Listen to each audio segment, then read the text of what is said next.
Vous êtes en train de suivre Tupac Congo Sport, la quintessence du sport congolais. Tupac Congo Sport, le sport congolais dans toute sa splendeur.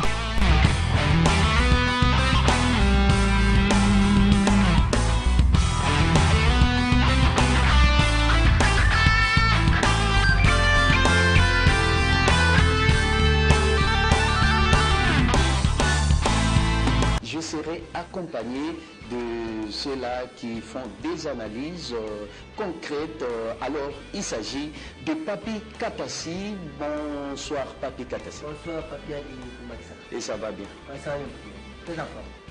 Et Ndaï Lambouchi, le Mathurin, l'homme le plus long de la rédaction de l'antenne A. Bonsoir, Ndaï. Bonsoir, Papi Ali. Bonsoir à tous les sportifs. Nous sommes à votre disposition. Vous êtes très content par rapport à la qualification de Léopard? Très à l'aise parce que j'ai vécu le 90 minutes. C'était un match très intéressant et surtout que j'ai prié le bon Dieu à écouter pour que le courant ne puisse pas nous trahir. Et on a vécu un match. Et le courant est resté permanent jusqu'à la fin de la partie. Même la conférence après match, donc nous étions à l'aise. Voilà, nous allons prendre ces premiers éléments, les résumés de la rencontre, la 6e et dernière journée des éliminatoires Cannes Gabon 2017. La République démocratique du Congo a eu raison de la République centrafricaine sur les scores de 4 buts à 1. Alors nous allons suivre ces résumés. Bolassier sur la droite, qu'est-ce qu'il va faire Bolassier? Il va passer, il passe, attention Kebano.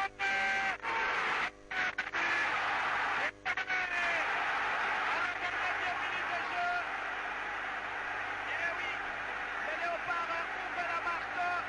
Ah oui, ici, la République démocratique du Congo est à la porte de la 18e phase finale. Attention, c'est le but.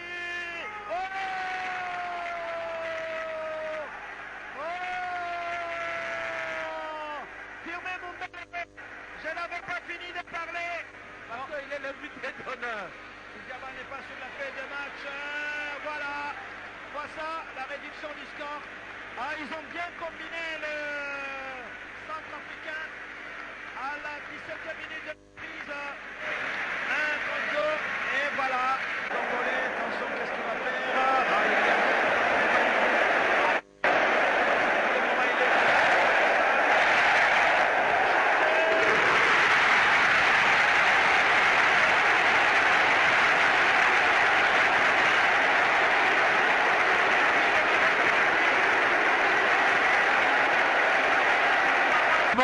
Tisserand.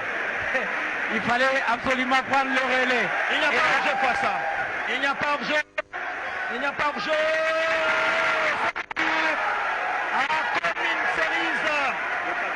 Comme une cerise sur le gâteau.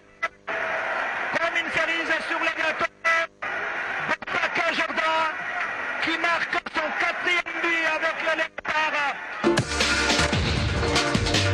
Madame, Monsieur, amis sportifs, on vient de suivre. Alors, qu'est-ce qui s'est passé avant, pendant et après le match?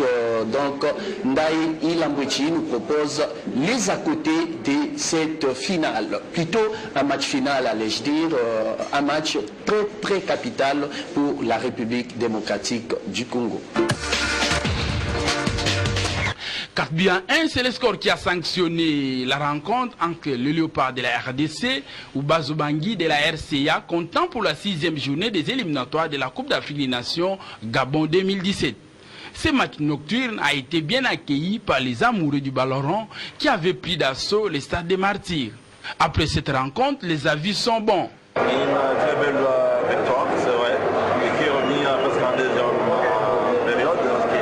En première période, le 25, première minute, c'était chaud. Il a fallu qu'il puisse le comprendre et changer de stratégie pour qu'on y arrive. Donc c'est une belle victoire. Merci à tout le monde, merci aux journalistes, merci à l'équipe.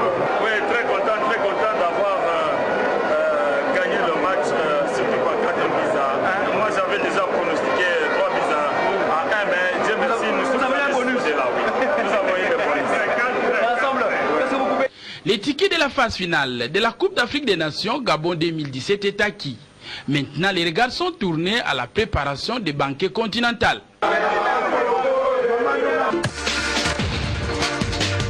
Voilà, Papi Katassi, les léopards de la RDC ont arraché leur ticket qualificatif à la 31e édition de la Coupe d'Afrique des Nations. Les léopards de la RDC qui jouent déjà les 18e édition, plutôt la 18e édition de cette fête africaine du football.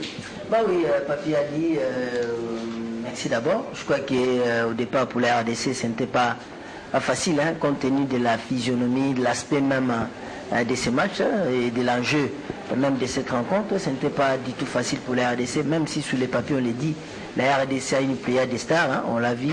Donc du côté de la pelouse synthétique du Stade des Martyrs de la Pentecôte.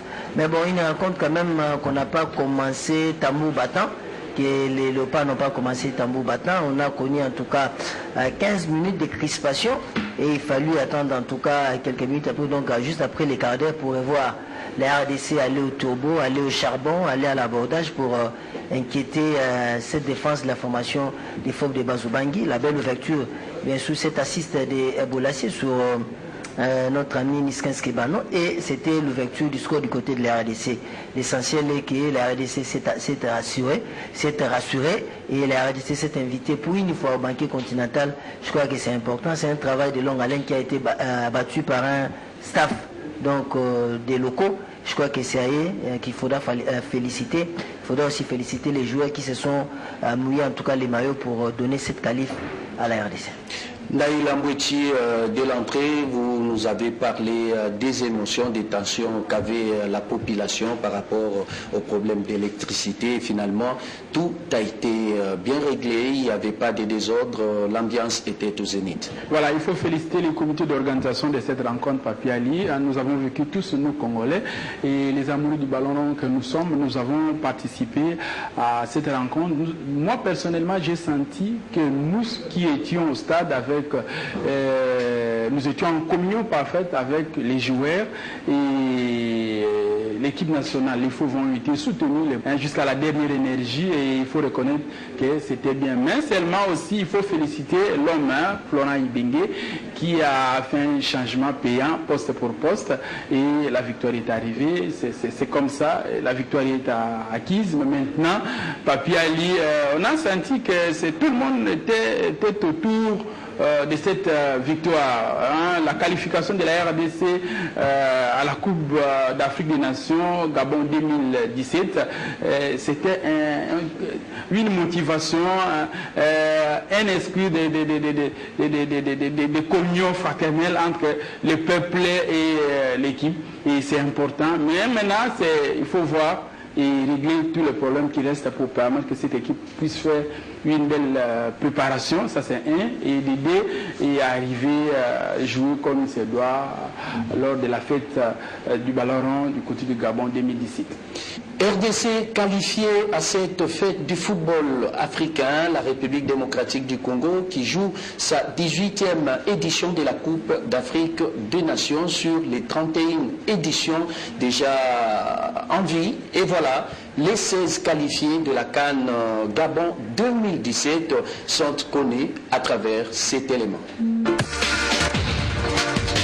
Après 15 mois d'élimination, on connaît enfin les 16 équipes qui vont disputer la phase finale de la Coupe d'Afrique des Nations de football prévue du 14 janvier au 5 février 2017 au Gabon. Il s'agit de l'Algérie, du Burkina Faso, du Cameroun, de la Côte d'Ivoire, de l'Égypte, du Gabon, du Ghana, de la Guinée-Bissau, du Mali, du Maroc, de l'Ouganda, de la République démocratique du Congo, du Sénégal, du Togo, de la Tunisie et du Zimbabwe. Les Ougandais ont pris la seconde place avec 13 points. Ils se sont assurés l'un des deux strapontins, deux meilleurs deuxièmes de ces éliminatoires de la CAN 2017. Les Béninois espéraient aussi emprunter cette voie parallèle. Il n'en a rien été. Dans le groupe C, Les écureuils ont été balayés 5-2 à Bamako par une équipe malienne pas du tout démobilisée. Les Maliens étaient pourtant déjà assurés de disputer la CAN 2017. Ce sont finalement les Togolais qui ont arraché la dernière place pour la phase finale du tournoi. Ils ont fini deuxième du groupe A, derrière la Tunisie, grâce à une victoire de 5-0 face à Djibouti et à un succès 4-1 des Tunisiens face au Libéria.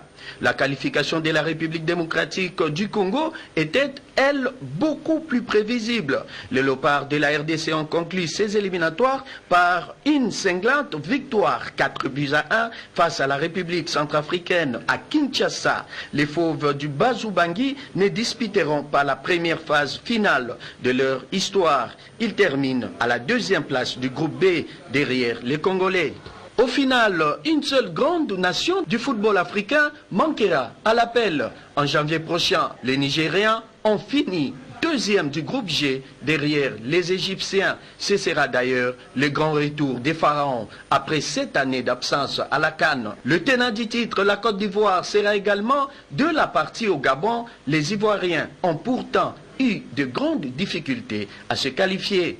Au total, 10 équipes étaient déjà présentes lors de la CAN 2015 en Guinée équatoriale. La Guinée-Bissau, elle, prendra part pour la première fois à la plus prestigieuse compétition sportive du continent.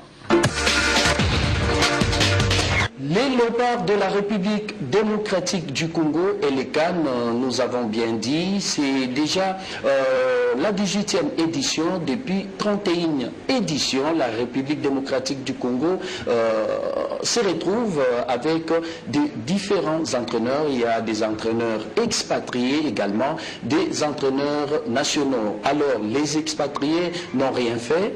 Non fait comme résultat, allais-je dire, à part Vidinik en 1974 qui a ramené l'équipe nationale à la phase finale de la Coupe du monde de football. C'était en Allemagne, mais depuis quelques années, en 2009, en 98 d'abord, avec les nationaux comme Fewatunda, en 2009 avec Santos Mutubile, Florent Ibenge a emboîté les pas en 95 et finalement plutôt en 2015 et pourquoi pas en 2016. Nous allons suivre cet élément pour revenir sur ces plateaux.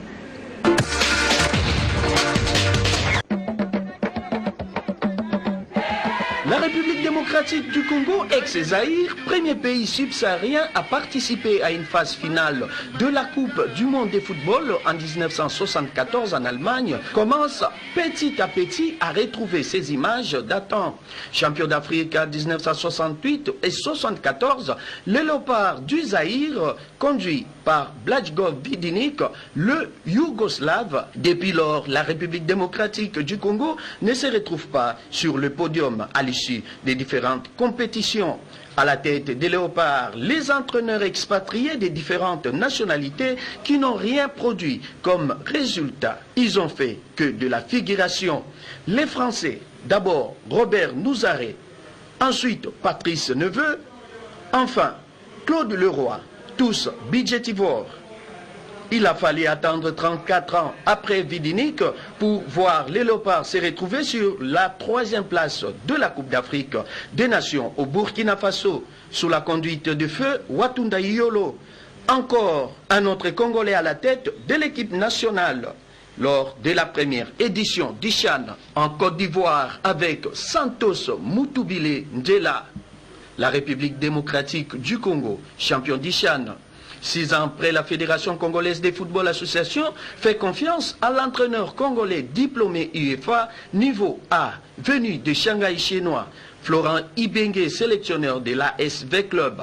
Ce dernier confirme son niveau non seulement dans V-Club, mais aussi et surtout avec les léopards qui terminent à l'issue de la CAN 2015 en Guinée équatoriale à la 3e marche du podium.